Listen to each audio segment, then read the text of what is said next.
9 years back ఇది start చేశాను అని అన్నారు, హోప్ ఫర్ లైఫ్ ఫౌండేషన్. అప్పుడు మీకు ఇద్దరు సపోర్ట్గా ఉన్నారు. అండ్ ఫ్యామిలీ సపోర్ట్ ఎలా ఉండింది? ఇలా నేను ఒక ఫౌండేషన్ స్టార్ట్ చేద్దాం అనుకుంటున్నాను అన్నప్పుడు, లేదంటే మీరు ఫౌండేషన్ కన్నా బిఫోర్ కూడా సేవా కార్యక్రమాలు చేస్తూ ఉన్నప్పుడు ఫ్యామిలీ నుంచి ఎటువంటి కామెంట్స్ వచ్చేవి? వాళ్ళు ఎలా రిసీవ్ చేసుకునేవాళ్ళు? నేను డిగ్రీలో ఉన్నప్పుడు ఫస్ట్ ఒక పాపని అడాప్ట్ చేసుకున్నాను. ఓకే.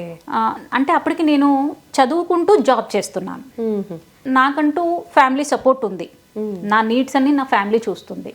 సో ఇంకా నా ఎర్నింగ్స్ ఇంకొకరికి ఉపయోగపడితే బెటర్ కదా అన్న ఉద్దేశంతో నేను ఒక పాపని అడాప్ట్ చేసుకున్నాను.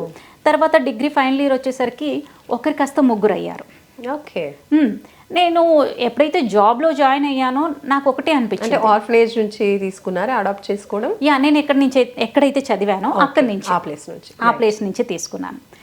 నేను కెరీర్ స్టార్ట్ చేసినప్పుడు నేను ఒకటే ఆలోచించాను, నేనంటూ జీవిత కాలంలో చేస్తే కొంతమందికి సాయం చేయగలను. కరెక్ట్.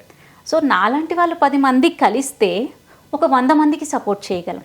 అదే 100 మంది కలిసి వస్తే కొన్ని వేల మందికి సపోర్ట్ చేయగలం. ఆ ఒక్క చిన్న దాంతో హోప్ ఫర్ లైఫ్ ఫౌండేషన్, జీవితానికి భరోసా. అది ఆరోగ్యపరంగా కావచ్చు, విద్యాపరంగా కావచ్చు, ఉపాధి పరంగా కావచ్చు. ఆ క్షణంలో మనం ఉన్నామన్న ఒక భరోసా కల్పించగలిగితే వాళ్ళు ఆ కష్టం నుంచి గట్టెక్కగలుగుతారు.